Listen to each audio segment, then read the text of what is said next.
Dans cette vidéo, on va regarder un extrait du dernier discours d'Iman El Hamzaoui. Iman El Hamzaoui, que vous avez vu en miniature, eh bien, c'est tout simplement une membre de la France Insoumise, d'accord? Elle est très très présente dans la France Insoumise.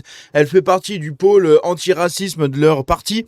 Elle est également dans l'Assemblée nationale. Bref, elle est vraiment dans les hautes strates de la France Insoumise et c'est pour moi l'une des plus dangereuses. Vous allez comprendre pourquoi avec ce discours, puisque une nouvelle fois, elle affiche sa haine, d'accord? Littéralement, sa haine des Blancs et de la France millénaire, de notre France. Et oui, elle est arrivée il y a quelques années à l'échelle de l'histoire de la France, et pourtant elle a un niveau de détestation des Blancs et de la France qui est absolument hallucinant. Et dans tous ses discours, ça transpire. Et dans ce dernier, eh bien, elle menace carrément les Français. Vous allez comprendre un petit peu plus en détail dans cette vidéo. C'est catastrophique.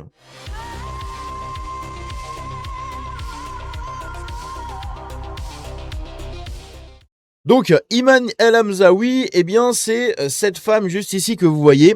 Elle est membre de la coordination nationale de la France Insoumise, coordinatrice de la campagne anti-herciste de la France Insoumise et co-animatrice de LFI Anti-Hercisme, qui est donc un pôle de lutte contre tous ces trucs-là, qui n'existent que dans leur tête, ou plutôt qui reflètent leur sombre et profonde âme, voilà, puisque ces gens sont profondément racistes des Blancs, hein, d'accord. Ils nous aiment pas, ils n'aiment pas non plus la France, ok. Pour eux, ce pays n'est qu'un marchepied pour établir un peu leur petit règne pour mettre la charia et tout ce genre de choses. Et Iman El Hamzaoui est très très bien dans la takia, d'accord. C'est une professionnelle. Donc dans un extrait ici relevé et partagé par French Carcan, eh bien, on va apprendre pas mal de petits trucs, hein, notamment leur radicalité qui ne fait qu'augmenter, surtout avec des gens comme elle au sein du parti. Et vous allez voir que c'est vraiment hallucinant. Le niveau de haine, mais vraiment de haine qui transpire de ces paroles, c'est hallucinant. On sait qu'ils nous détestent, hein, mais c'est fou. Et moi, je me demande encore, avec ce genre de discours, comment ça se fait qu'il y a encore plein de blancs qui soutiennent LFI. Là, je veux dire, si t'es blanc, même de gauche, normalement, ça passe pas. Un discours comme ça ne passe pas. Mais bref, on va écouter ça. Lui d'esclavage. Nous savons tous que le mot France porte en lui d'esclavagisme, de colonialisme, de racisme et de suprémacisme. Donc déjà, on commence bien, hein, on a la sainte trinité des qualificatifs de la France, hein, des adjectifs magnifiques que porte la France au vu de ces gens-là. Donc, racisme, colonialisme, etc. Hein, c'est absolument catastrophique. Encore une fois, il y a du vrai, mais il y a surtout beaucoup de faux. Hein. Là-dedans, la France n'est pas un pays raciste, loin de là. Sinon, si on était vraiment raciste, déjà, elle ne serait même pas rentrée dans notre pays, déjà de base. Elle serait plutôt rentrée dans son pays et surtout elle n'aurait pas le droit d'ouvrir sa gueule comme elle le fait là actuellement avec un micro. Voilà, elle n'aurait pas le droit de parler en fait si on était vraiment un pays comme ça. Elle n'aurait même pas le droit à la parole. Est-ce que vous vous rendez compte de ça? Sur la Nouvelle-France. Alors, la Nouvelle-France, il suffit simplement d'évoquer le sujet pour que le débat s'emballe, pour que les critiques fusent et que les verdicts tombent. Je pense qu'il est plus opportun de répondre à la question « Qu'est-ce que la Nouvelle-France ?» en vous disant tout d'abord ce qu'elle n'est pas. Je dis que la Nouvelle-France... Donc elle va nous faire des cours d'histoire. Hein. Elle est française depuis quoi? 2 générations, un truc comme ça, et elle va nous faire un cours d'histoire sur notre pays, d'accord? Notre pays qui transpire de nos veines, de notre sang. C'est elle qui va nous en faire... qui va nous en faire un cours d'histoire. C'est absolument catastrophique.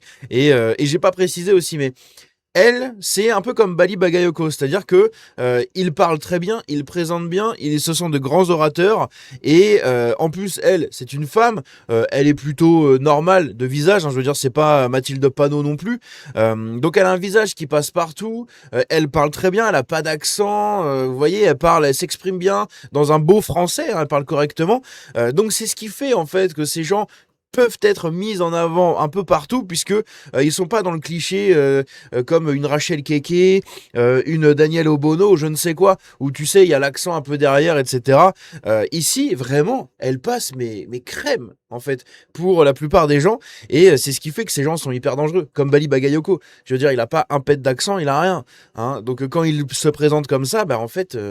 Si tu fermes les yeux, tu t'y crois. Hein, tu te croirais en France, tout simplement. Et puis quand tu écoutes le discours, tu comprends de qui il vient. Mais c'est vraiment... voilà, ça fait vraiment partie de ces gens de la France insoumise avec Ali Douara, Martins Bilongo, etc. Des gens qui sont très dangereux, hein, tout simplement parce que Ils sont experts dans la takia. Et elle, c'est une experte de la takia. Voilà. C'est-à-dire que là, elle parle à beaucoup de blancs, parce qu'il y a que des blancs qui assistent au discours de la France insoumise. Elle parle qu'à des blancs, elle les insulte. Et eux, ils applaudissent. Nouvelle-France n'est pas un roman national en miroir de la France éternelle.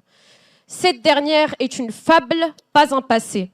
Elle est le récit d'une communauté imaginaire définie par le sang qui n'a jamais existé, tandis que la Nouvelle-France part des réalités concrètes actuelles. Donc l'ancienne France n'a jamais existé, elle n'est pas du tout dans notre sang, etc. D'accord, ça marche. Dans les villages, t'as quoi? Des églises. Les églises, elles ont été construites par des Arabes? Non. Voilà.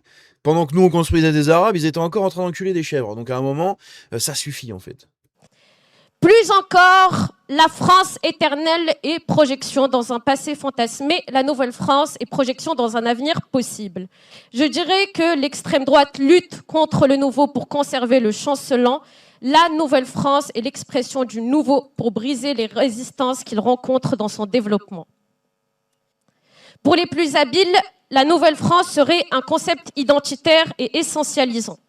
Ils oublient qu'en décrétant que la Nouvelle-France était un déni de la France, ils définissent du même geste la France comme une identité transhistorique, une culture immuable. En somme, ils l'essentialisent. Bah, c'est une culture immuable, hein. Elle a 1500 ans, la culture française, d'accord? Depuis le baptême de Clovis, hein. Notre pays s'est fondé comme ça au fur et à mesure. Si tu prends les Gaulois avant, etc., bon... Les banquets qu'on a actuellement, c'est les banquets que faisaient les Gaulois, hein, comme dans Astérix, tiens, tu vois, c'est exactement pareil. Comme dans Astérix, c'est comme ça que ça se passait dans les villages, c'est comme ça qu'il y a... Ça a toujours ce genre de choses, hein, les banquets qu'on voit, c'est un truc qui est plurimillénaire, ok? Tandis que vous, votre culture de colonisation, pardon, et de haine du voisin, de haine des autres, de haine de tout ce qui n'est pas vous, ça aussi c'est plurimillénaire, et vous commencez à l'assumer, c'est bien, c'est très très bien. Mais ça, c'est votre culture, hein, la haine, le racisme et tout, c'est votre culture, c'est pas la nôtre. Hein. D'accord? C'est absolument pas la nôtre. Hein. Nous, on est de culture chrétienne, catholique. Voilà. Donc, on a le respect des autres. D'accord? On a le respect des autres. On a ce respect de la vie hein, que vous n'avez pas. D'accord? Qui réduit des gens en esclavage depuis 1500 ans? Ah, tes cousins. Oh, comme c'est bizarre. Hein? Les Blancs, on l'a fait pendant 300 ans, on nous en met plein dans la gueule. Enfin, on nous en met partout dans la gueule. On a été parmi les premiers pays à abolir l'esclavage, d'accord? Et vous le pratiquez encore dans vos putains de pays. Car une culture qui ne change pas est une culture morte. Pour les plus grossiers, la Nouvelle-France sonne comme le glas de la France. Mais la culture française a évolué. Hein. De Clovis à Louis XVI, la culture française a bien évolué. Elle est restée française, mais elle a évolué. Voilà. Il s'est passé des nouvelles choses. Il y a eu plein de nouvelles choses qui ont été créées.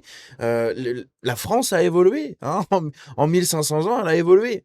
Sauf que depuis 250 ans, elle n'a pas évolué dans le bon côté du bon côté de l'histoire. Hein. Voilà. Les lumières, compliquées quand même.